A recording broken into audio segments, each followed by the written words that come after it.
La vidéo que vous vous apprêtez à regarder fait partie d'une série de 3 vidéos. Alors même si elle n'est pas indispensable pour regarder celle-ci, je vous conseille d'aller voir la première partie. Sur ce, bon visionnage. Bonjour tout le monde et bienvenue dans ce nouveau musical reaction. Alors vous le remarquerez, je ne suis pas dans mon décor habituel, tout simplement parce que je rentre de Las Vegas. Et c'est justement de ça dont on va parler. Cette fois c'est un vrai musical reaction, il n'y a pas d'arnaque, ça ne va pas partir en vlog quelconque.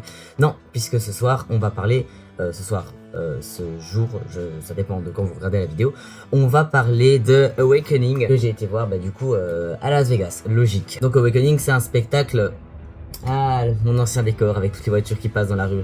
Je sais pas si on va beaucoup les entendre, mais moi je les entends. Anyway, du coup Awakening c'est un spectacle qui est joué dans l'hôtel Wine, je crois que ça se dit Wine. Oui, si vous avez vu ma première vidéo, vous savez que du coup le 3/4 des salles, en fait, toutes les salles de spectacle sont dans des hôtels directement. Voilà, donc celui-là c'était le spectacle qui était joué au Wine, comme je l'ai dit dans ma vidéo précédente. Et je crois qu'on peut dire que Awakening c'est vraiment le spectacle à voir à Las Vegas. Enfin je dis spectacle depuis tout à l'heure, mais c'est bien une comédie musicale parce que bon, honnêtement les chansons c'est pas le point le plus important de la pièce, j'en parlerai là tout de suite, mais il y avait quand même quelques chansons dont je crois qu'on peut considérer que c'est une comédie musicale, même si elle est un peu plus particulière, que c'est pas une comédie musicale dans le sens conventionnel où on l'entend, de par sa mise en scène très particulière. Enfin voilà, c'est Las Vegas quand même. Mais sur ce, ne perdons pas plus de temps, entrons dans le vif du sujet et parlons de la pièce. Alors déjà petit résumé de quoi ça parle. L'histoire, on va pas se mentir, c'est un petit peu bateau. Donc en gros t'as les forces de la lumière et les forces des ténèbres qui ont été séparées, et puis c'est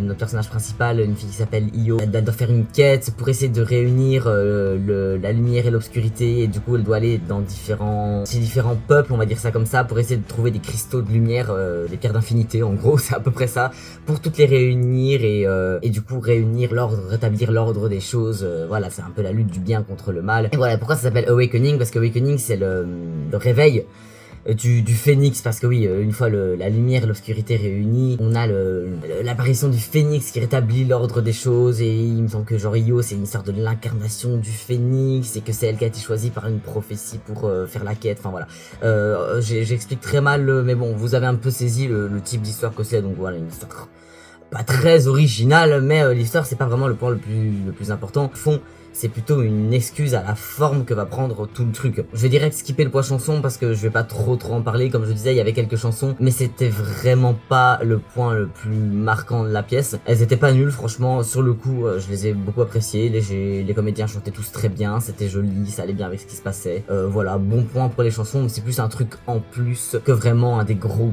points de la pièce, contrairement à la plupart des comédies musicales conventionnelles. Là, ce dont je vais vraiment surtout parler, c'est les costumes et la mise en scène, enfin vraiment toute l'esthétique du show, ce qui fait vraiment sa popularité. Ça en mettait vraiment plat la vue, ça en jetait d'une manière phénoménale. Un truc qui est très bien avec les costumes, c'est que si on est a priori dans une ambiance un petit peu ethnique, ça commence, on est chez un espèce de peuple, c'est le peuple du soleil, et enfin voilà, vous voyez un petit peu, je vais vous montrer ici, vous voyez un petit peu ses vêtements, on est dans un style, ouais, un peu dans une tribu, sans que ce soit forcément réaliste, parce que c'est un truc complètement délirant, ça fait pas référence à quelconque peuple ou quelconque truc réel, on n'est pas du tout ancré dans la réalité, on est complètement dans un autre monde, un monde totalement fantastique. Le point positif avec ces costumes, c'est que a priori on est dans une certaine esthétique, et puis en fait pas du tout. La pièce se fait complètement voyager dans des trucs qui n'ont rien à voir. Par exemple, quand on a les forces du mal, enfin les forces de l'obscurité, là d'un coup on se croirait dans un clip de Lady Gaga. Ils ont des costumes très noir et blanc, des masques avec des strass, une esthétique très futuriste, très un peu robotique comme ça, une esthétique à l'opposé total de ce dans quoi tu entres au début de la pièce. T'as l'impression que tout va être un peu dans cette esthétique là, et puis au final t'as plein de trucs complètement différents, mais toujours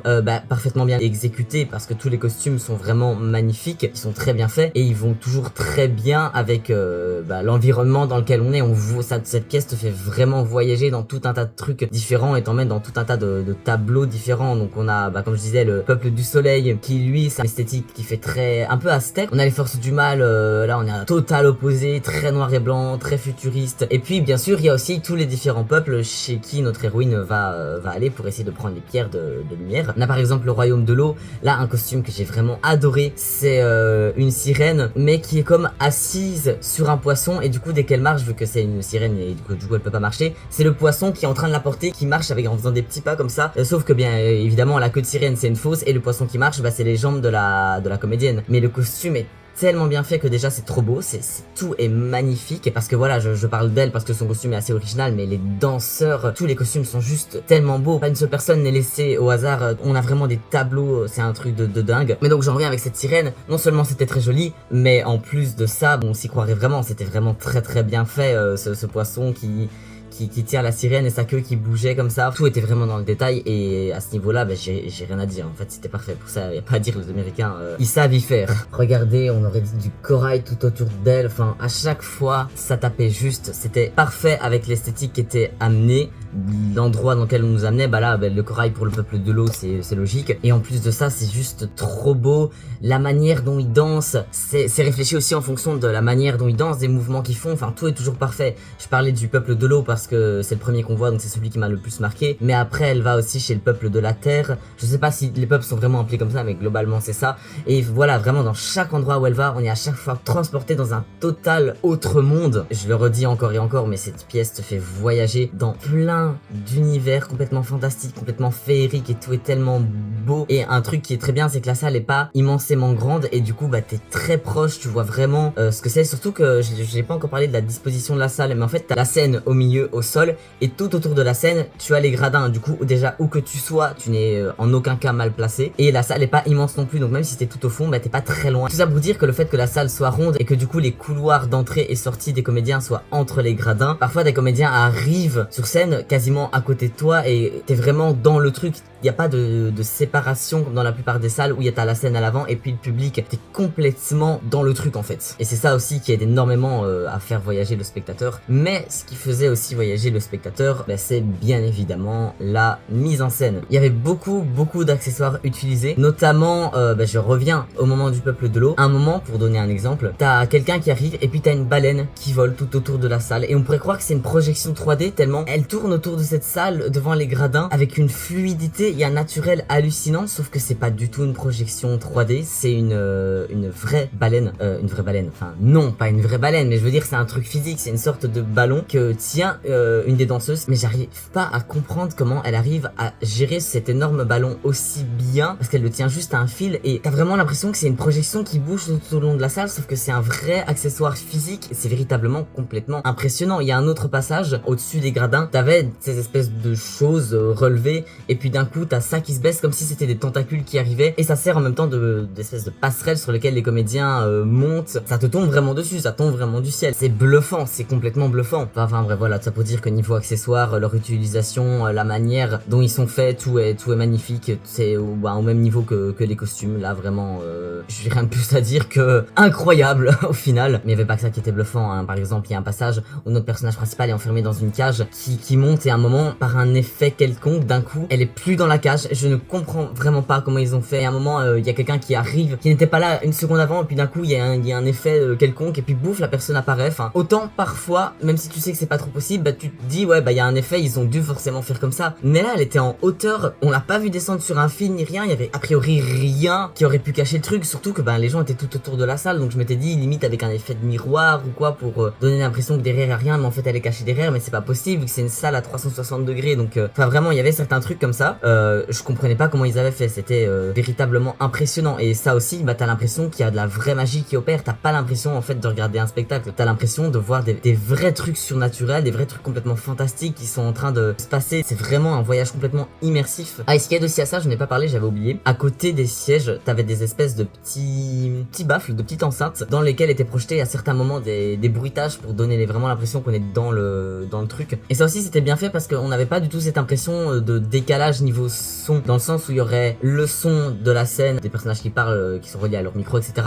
Puis le son des bruitages qui sont rajoutés en plus pour faire genre, oh, il y a une baleine qui arrive, et puis ouf, des petits bruits de baleine dans les oreilles. Dans un sens où on entend que c'est pas du tout le même son que le son qui est projeté tout le reste du truc. Ça donnait pas du tout cette impression-là, c'était vraiment extrêmement bien fait. J'ai même pas capté quand c'était des sons qui venaient de scène ou quand c'était des sons projetés à côté de mon oreille. Enfin, tout ça était vraiment extrêmement bien géré. Là, j'ai rien à dire. Mais bon, quand même, le truc le plus impressionnant que je gardais pour la fin, c'était la scène en elle-même. Donc, comme je le disais, la scène elle était ronde et le sol il pouvait projeter des trucs dessus. Je dis ça en étant pas trop sûr parce que je suis pas trop sûr que c'était de la projection. Parce qu'en fait c'était un sol à LED à l'intérieur et que le sol faisait office d'écran LED sur lequel il y avait des trucs diffusés. Je saurais pas dire comme ça directement, mais en tout cas, à chaque endroit qu'on allait, le sol il changeait de couleur et parfois il y avait vraiment des jeux quand les personnages couraient, il y avait des couleurs qui suivaient leurs pas, ou alors quand un des personnages utilisait sa magie, bah d'un coup le sol s'illuminait en conséquence. Enfin vraiment, ça changeait pas juste de ok on est au pays de l'eau, bah du coup pouf pour cette scène là on va mettre le sol en bleu. Non, ça bougeait vraiment en temps réel, il y avait des trucs qui se passaient sur ce sol au moment des actions des personnages, c'était encore une fois magnifique. Mais surtout, c'était un sol très particulier pour une autre raison. En plus d'être une sorte d'écran LED vivant et en plus d'être complètement rond et au milieu de tous les gradins, il faut savoir qu'il y avait sur le sol des espèces de stries, mais ces stries qui donnent l'impression de diviser un peu le plateau. Bah faut savoir qu'elles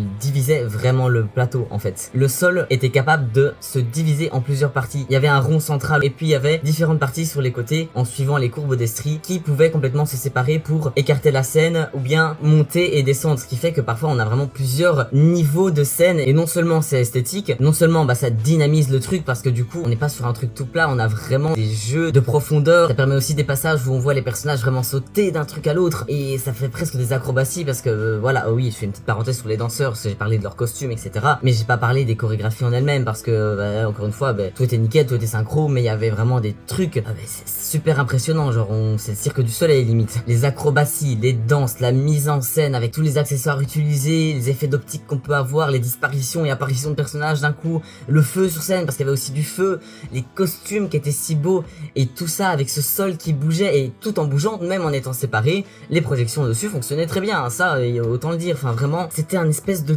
tout qui te transportait comme ça dans un autre univers. Ouais non franchement Awakening c'est un spectacle comme on en voit rarement, en plus truc très positif, ce magnifique livret il nous était donné totalement gratuitement, on pouvait se servir et ça c'est quand même rare, hein, le 3/4 des trucs c'est ce genre de petits bouquins comme ça. Parfois t'as des trucs encore moins fournis, tu payes ça 20 balles hein. Voilà, remember quand j'ai été voir le concert d'Elisabeth à Vienne et que j'ai acheté le petit livret qui payait vraiment pas de mine, genre je crois que c'était genre entre 20 et 30 euros, je crois que c'était 30 mais 30 ça me semble énorme. Anyway, enfin bref, donc déjà le truc était distribué gratos. Et puis bon, pour en revenir à ce que je disais, ouais, Awakening, le show que c'était, c'est pas juste bien fait parce que j'ai déjà parlé de comédie musicale de très bonne qualité, complètement incroyable dans leur mise en scène. Mais là, on est dans un truc mais complètement différent. Là, on est dans une autre dimension de la comédie musicale. C'est trop bien en fait qu'on puisse voir des trucs comme ça. Donc vraiment, si vous allez à Las Vegas par hasard, ça c'est vraiment le spectacle qu'il faut voir à Las Vegas. Le seul point négatif que je pourrais noter, c'est que c'était vraiment pas long. Je sais plus exactement combien de temps ça durait, enfin je sais pas combien de temps ça durait exactement, mais en tout cas ça durait moins de 2 heures, ça c'est sûr. Bah ça aurait pu être un petit peu plus long, après voilà, l'histoire se tenait du début à la fin, j'avais pas vraiment une impression de trop peu, mais bon pour le prix qu'on a payé, les places les moins chères étaient à quand même quasiment 100 € avec les taxes et tout. Enfin voilà, pour le prix ça aurait pu être quand même un petit peu plus long. Enfin voilà, je profite de cette fin de vidéo pour vous faire un petit teasing parce que je disais que Awakening était un spectacle comme on en voit rarement, mais des shows comme ça avec une mise en scène complètement innovante et complètement jamais vue. Il n'y a pas qu'aux États-Unis qu'on fait ça. Non, parce que j'ai été voir une comédie musicale vraiment pas très loin d'ici. Et quand je dis ici, c'est l'endroit où je me trouve actuellement, c'est-à-dire la Belgique. Je crois que c'était en termes de mise en scène et en termes d'ingéniosité du plateau et d'expérience de spectacle. Je crois que c'était presque mieux que Awakening, ou en tout cas au moins tout aussi bien. Ouais, on est sur un truc du niveau de Las Vegas, peut-être même mieux que Broadway. Mais j'en parlerai dans une prochaine vidéo. Voilà, c'était un petit teasing pour la suite. Ah oui, un truc, désolé, avant de quitter, un truc qu'il faut noter, les films et les photos étaient totalement autorisés dans la salle, c'était bien précisé au début du truc. Du coup, si vous voulez avoir un aperçu, il y a des gens qui ont filmé complètement ça sur YouTube. Voilà, donc si vous voulez voir à quoi ça ressemble, n'hésitez pas à aller sur YouTube parce que tout le monde ne peut pas aller à Las Vegas, tout le monde ne veut pas forcément aller à Las Vegas. Donc n'hésitez pas, c'est sur YouTube, des gens ont pris la peine de filmer le truc. La qualité n'est pas ouf, mais si vous voulez avoir un aperçu, bah c'est trop bien que des gens aient filmé. Et voilà, je le redis, c'était bien précisé au début du show, c'était totalement autorisé. Ils étaient là en mode faites-vous plaisir. Donc voilà, il y a des trucs qui sont sur YouTube de manière totalement légale. C'est rare, profitez-en. Sur ce, maintenant c'est vraiment la fin de la vidéo, j'espère qu'elle vous aura plu. Même si, encore une fois, pour des spectacles aussi grandioses, avec toute la bonne volonté du monde, des mots pourront jamais rendre hommage au truc que c'était. C'est pour ça que je vous encourage à aller voir des vidéos sur YouTube. Je vous dis à la prochaine vidéo pour la dernière partie de cette trilogie qui sera un truc un petit peu plus fun. J'ai hâte de tourner ça, je sens qu'on va bien se marrer. Sur ce, je vous souhaite une bonne journée, une bonne soirée, et je vous dis à la prochaine.